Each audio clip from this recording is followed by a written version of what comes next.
Certaines dérives constatées dans les chefs des animateurs des institutions en République démocratique du Congo, le mouvement citoyen Lokolé a lancé ce samedi 28 novembre 2020 la campagne dénommée Un jour, une disposition constitutionnelle, l'objectif étant de sensibiliser la population congolaise sur le bien fondé de la constitution, de la démocratie et d'un état de droit. Nous avons constaté ces derniers temps dans notre pays qu'il y a un vent qui menace gravement la démocratie. Et pour ce faire, il était temps pour nous de mobiliser la population congolaise. Ça, ce n'est que le début. Nous avons toute une chaîne d'activités à mener afin que la société congolaise s'approprie les combats pour le respect de la Constitution, les combats pour le respect de la démocratie, les combats pour le respect de l'état des droits. Alors voilà, nous avons profité également de cette occasion pour lancer officiellement notre campagne dénommée Un jour, une disposition constitutionnelle. Donc c'est une campagne qui consiste à sensibiliser la communauté congolaise sur les biens fondés de la Constitution, mais également pousser les uns et les autres à s'imprégner de la quintessence de cette Constitution que l'on appelle loi fondamentale. Les acteurs politiques congolais sont ici appelés au respect de la loi mère de la République.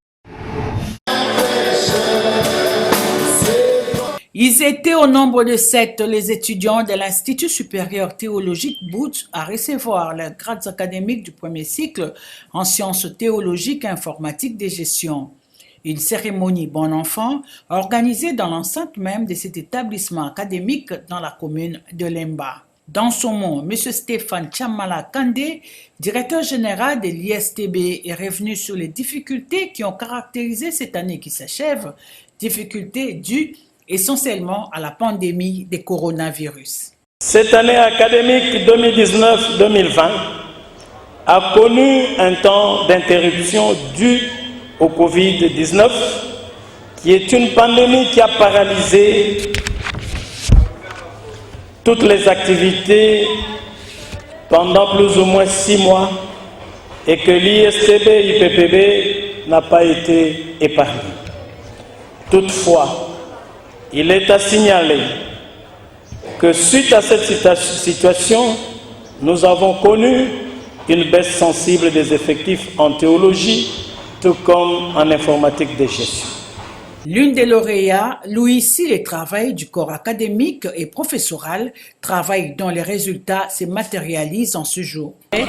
Parce que tout a été difficile, le commencement a toujours été difficile, mais la fin aussi, le Seigneur a été là pour nous, nous avons fini avec lui et nous avons des larmes aux yeux quand nous terminons comme ça. Nous avons tenu à finir et c'est ce qu'il nous a donné. Au nom du promoteur de ces grands projets déjà décédé, M. Noël Mumba a présenté les objectifs de cette école et cet appel du directeur général a clôturé la cérémonie. Nous avons, au sein de notre institution, nous avons 2 options qui fonctionnent maintenant. Nous avons la théologie et à côté de la théologie, nous avons l'informatique de gestion.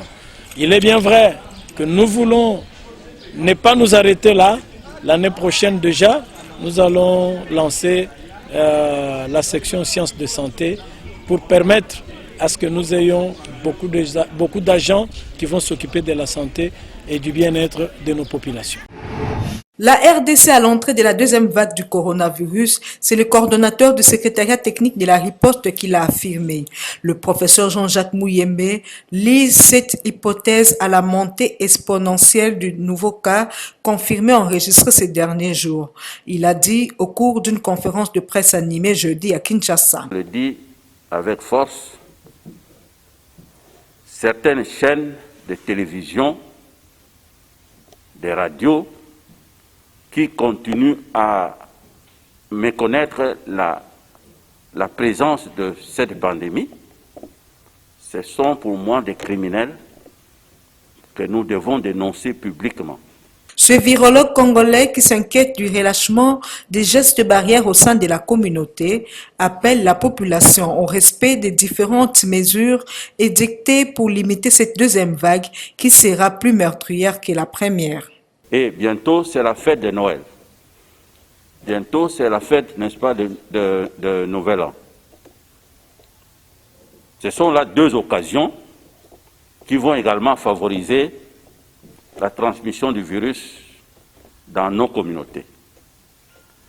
Donc, si nous nous comportons normalement, en suivant donc le respect, en respectant donc les mesures barrières, nous pouvons arriver aux environs donc de cette fête de fin d'année avec une circulation moindre du virus dans nos communautés.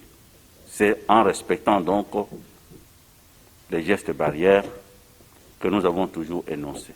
Et au sujet d'un possible reconfinement RDC, le coordonnateur du secrétariat technique de la riposte répond. Bon, ça c'est un choix que nous devons faire tous. C'est un choix. Est-ce que vous voulez qu'on revienne encore au confinement ou pas? Notre souhait tous, c'est que nous ne voulons plus de reconfinement. Parce que le reconfinement a beaucoup d'impact négatif sur l'économie et sur la vie sociale de notre population. Donc, si nous ne voulons pas le reconfinement, respectons donc les mesures que recommande le secrétariat technique, que recommande le gouvernement. Et ces mesures sont plus faciles à supporter, à mettre en pratique que le confinement. Par ailleurs, le professeur Mouyembe invite la population à collaborer avec les équipes des ripostes, mais aussi s'approprier de la riposte pour empêcher la propagation de cette deuxième vague du coronavirus en RDC.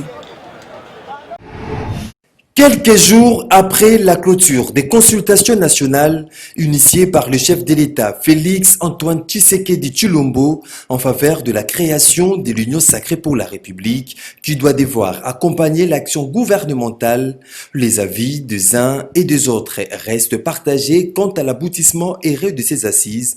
Déjà, Clément Moussa Kayembe, ses cadres décidés qui restent dubitatifs, espèrent plutôt que la proposition des sorties des crises de Martin Fayoulou reste l'unique voie pour les saluts de Congolais. Bon, je fais partie de cette population. C'est vrai que nous avons décidé de rester loin de ces consultations parce que nous estimons que ça n'apportera pas un réel changement tel que le veut notre population et que le vrai problème du Congo n'a pas été abordé. Comme le mot le dit, consultation, c'est-à-dire vous venez, vous donnez votre avis, mais le vrai problème du Congo est connu, tant des Congolais que de nos amis de la communauté internationale.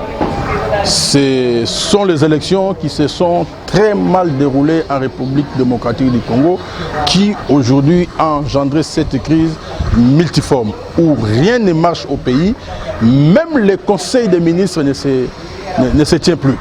Donc cela prouve à suffisance que les choses ne marchent pas. Déjà entre coalisés, il y a une adéquation terrible.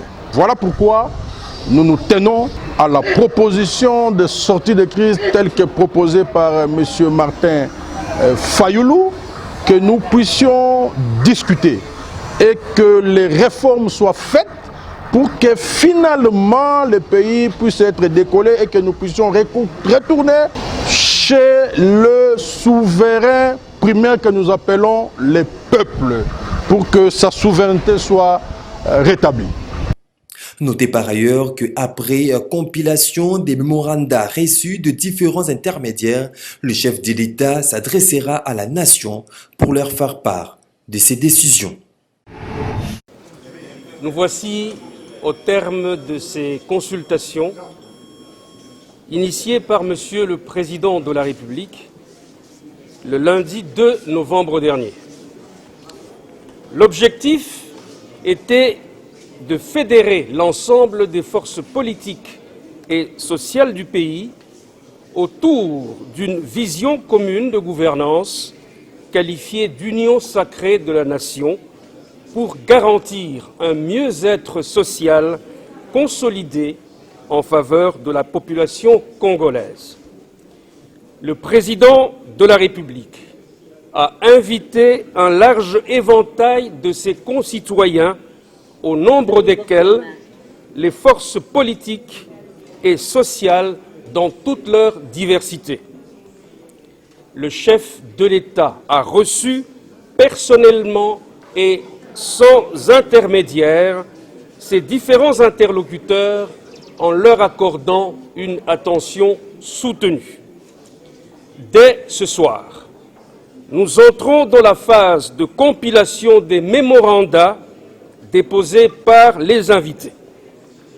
Le président de la République tient à remercier sincèrement toutes celles et tous ceux qui ont répondu favorablement à son appel patriotique. Comme il l'avait annoncé dans son discours du 23 octobre dernier, à la fin de cette phase, le chef de l'État va s'adresser à la nation pour lui faire part de ses décisions. 23 jours ont-ils réellement suffi au président de la République démocratique du Congo pour saisir la ferme appréhension de l'ensemble du peuple congolais de son désir de mettre en place l'union sacrée de la nation? Du 2 au 25 novembre 2020, Félix-Antoine Tshisekedi Tshilombo était face à sa population à travers les différentes couches de celle-ci. Le palais de la nation, les bureaux de travail de Tshisekedi Tshilombo Félix a vu défiler tour à tour les hommes politiques, les hommes d'église, la société civile, les associations et autres. Mais maintenant que les rideaux sont finalement tombés sur ces assises, les questionnements ici demeurent, les conséquences ou mieux les retombées de cette grande messe de toute la République en vue de la mise en place de cette union sacrée de la République, voulue salvatrice pour certains et non essentielle pour particulièrement ses partenaires au pouvoir.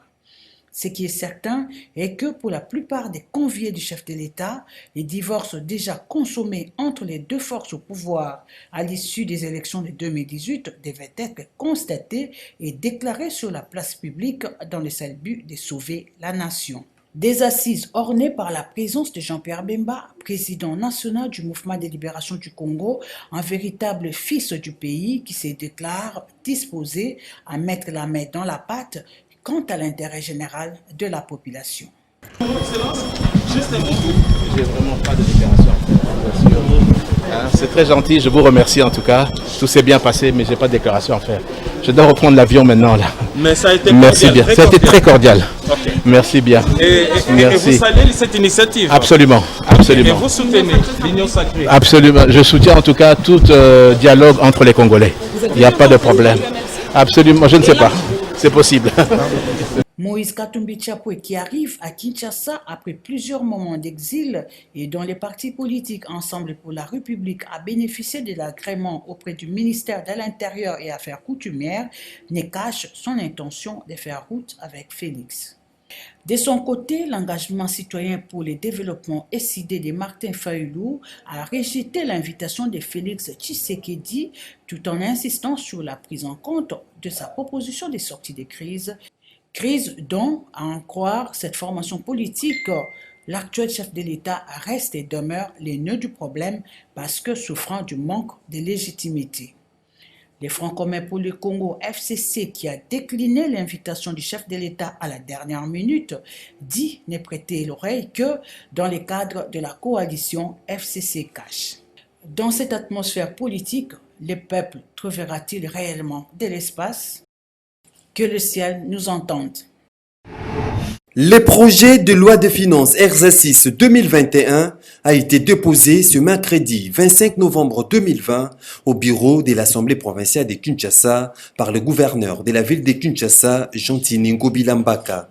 Contrairement au projet de loi de finances 2020, celui-ci a connu une chute de 26% avec à la clé 724 milliards de francs congolais. En croire le numéro 1 de la ville, cette situation s'explique par la présence de la pandémie du coronavirus. Et comme vous le savez, nous connaissons une situation économique assez dramatique du fait de la Covid-19. Évidemment, ce budget, contrairement à l'année dernière, il a perdu un peu de sa superbe. Nous avons perdu environ 26%, qui représente environ 255 milliards de francs congolais. L'année passée, notre budget était évalué à plus de 900 milliards de francs congolais. Et cette année, nous sommes autour de 724 milliards de francs congolais. C'est une difficulté énorme. C'est la situation du cadrage macroéconomique que nous sommes en train de déplorer. Mais une fois que la pandémie sera maîtrisée, nous espérons qu'il y aura une petite embellie. Le joueur prodige des années 1980 et 1990, un pur talent, unique sur le terrain, un génie avec son pied gauche, Diego Armando Maradona Franco s'en est allé à l'âge de 60 ans de suite d'une crise cardiaque. Artisan de la victoire de l'équipe argentine à la Coupe du Monde 1986 au Mexique, en quart de finale, alors que l'Argentine affrontait l'Angleterre, le sorcier de Buenos Aires, alors capitaine de son équipe, a envoyé à la 51e minute le cuir au fond de filet, pas avec son pied, attention, mais avec sa main. L'on a tous vu ça, tous, bah, sauf monsieur l'arbitre. Surprenant, bah non, car à la fin du match, Maradona révélera à la presse qu'il avait marqué avec la main de Dieu. Parce que oui, son but a été validé avant de doubler pour donner avantage à son équipe. Mis à part cette main de Dieu, 1986 fut l'année de Maradona car il a brillé tout au long du tournoi jusqu'à emmener son équipe au sacre ultime. Argentine était alors pour la première fois de son histoire champion du monde. Plusieurs surnoms entre autres El Pipo de Oro. Entendez, le gamin en or, Pelusa, El Diez, Dieguito ou encore le maître, considéré alors comme l'un des meilleurs joueurs de l'histoire du football. Il reste jusqu'à ce jour la star éternelle du club italien Napoli. Le petit dieu argentin a connu de moments sombres liés surtout à ses relations peu recommandables à l'époque, ses dérapages verbaux, ses 2 contrôles positifs à la drogue en 1991 et en 1994 lors du mondial américain et de sa dépendance à la cocaïne qui a largement perturbé sa carrière de joueur professionnel.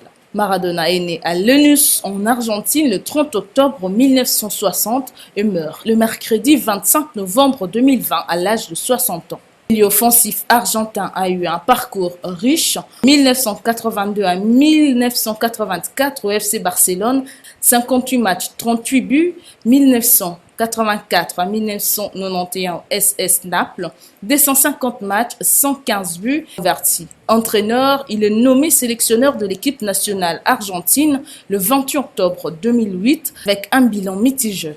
L'on retient Del Pipo de Oro, un génie de football, un homme simple et unique. Le gouvernement argentin a décrété 3 jours de deuil national en mémoire de Diego Maradona.